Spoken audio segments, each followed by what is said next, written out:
एक जंगल में भानवी नाम की एक शेरनी अपने एक नन्हे से बच्चे को जन्म देती है। वह बिल्कुल अद्भुत सफेद रंग का था। शेरनी भानवी अपने बच्चे को देख देख कर बहुत खुश हो रही थी। अरे वाह, भगवान ने मुझे कितना प्यारा बेटा दिया है। यह तो बिल्कुल अनोखा सफेद शेर है। भगवान इसे किसी की नजर ना लगाए। भानवी अपने बेटे का नाम शेरू रखती है और उसका अच्छे से ख्याल रखती है। एक बार जब शेरनी भोजन कर रही थी तो एक दुष्ट बाघ ने शेरनी पर हमला करके उसे जान से मार डाला। शेरू गुफा में खड़ा ये सब देखकर बहुत डर जाता है और वह बाघ शेरनी का शिकार करके वहां से चला जाता है। वहीं इसी जंगल में एक गाय ने अपने छोटे से बछड़े को जन्म दिया। अपने बछड़े को जन्म देने के बाद गाय को जोरों की भूख लगती है तो वो ताजी ताजी घास चरने के लिए निकल पड़ती है। गाय के चले जाने के बाद वो दुष्ट बाघ उसके बच्चे को मार डालता है और उसे खा जाता है। कुछ देर बाद गाय लौटती है तो देखती है कि उस बाघ ने उसके बच्चे को मार डाला। ये सब देख गाय बहुत दुखी और परेशान हो जाती है, लेकिन वो कुछ नहीं कर पाती। मैंने इस दुष्ट बाघ का क्या बिगाड़ा था जो इसने मेरे मासूम बच्चे को मार डाला। अगर मेरा बच्चा इस दुनिया में नहीं रहा तो मेरा भी जीने का कोई हक नहीं है। तब गाय पहाड़ी से कूदकर मरने के लिए चली जा रही थी। तभी रास्ते में उसे शेरू खड़ा दिखाई देता है जो कि बहुत ज्यादा दुखी होकर फूट फूट कर रो रहा था। उसको इतना रोता देख गाय उससे बोलती है, अरे बेटा शेरू, तुम इतना क्यों रो रहे हो? आखिर क्या बात है बेटा?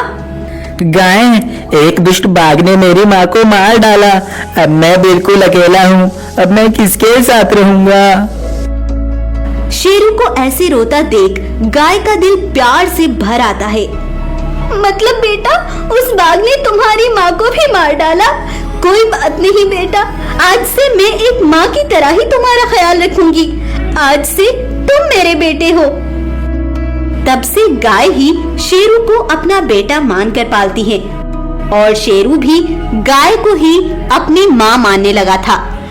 गाय शेरू का बहुत अच्छे से ख्याल रखती है और उसे समय पर भोजन कराती है। अब इसी तरह वक्त बीत जाता है और शेरू अब एक बहादुर और एक शक्तिशाली शेर बन गया था। अब उसने ठान ली थी कि वो अब उस दुष्ट बाघ से अपनी माँ की मौत का बदला लेकर रहेगा। तब शेरू उस बाघ के जंगल की ओर निकल पड़ता है और उसके जंगल में पहुंचकर एक भैंस से पूछता है, अरे सुनो भैंस, यहाँ जो बाघ रहता है उसकी गुफा कहाँ पर है? उस बाघ की गुफा यही नदी के पास में ही है। अब तो शेर, वो बाघ बहुत उदास रहने लगा है क्योंकि उसकी पत्नी बाघिन अपने बेटे को जन्म देते ही मर गई थी। यह सुनकर शेरू का गुस्सा ढीला पड़ जाता है, लेकिन फिर भी वो उसकी गुफा पर पहुंचता है। उस समय बाघ गुफा पर नहीं था और कुछ चीता उसके बेटे को मारने के लिए तैयार खड़े थे। तभी शेरू जाकर जोरों की दहाड़ मारता है तो वो सभी चीता डर के मारे वहां से भाग जाते हैं। तब बाघ का बेटा चैन की सांस लेता है। तभी वहां पर बाघ भी पहुंच जाता है और शेरू को देखकर बाघ उससे बोलता है, रुक जाओ शेर, तुम मेरे बेटे के करीब भी मत जाना। मैं यहाँ तुम्हारे बेटे को नहीं, तुम्हें मारने आया था। अब से कुछ साल पहले तुमने मेरी बेकसूर माँ को मार डाला था।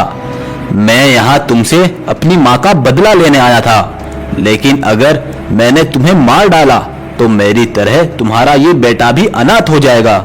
लेकिन मैं ऐसा नहीं करूँगा क्योंकि मैं तुम जैसा जालिम नहीं हूँ। तब बाघ को शेरू की बातें सुनकर बड़ा अफसोस होता है।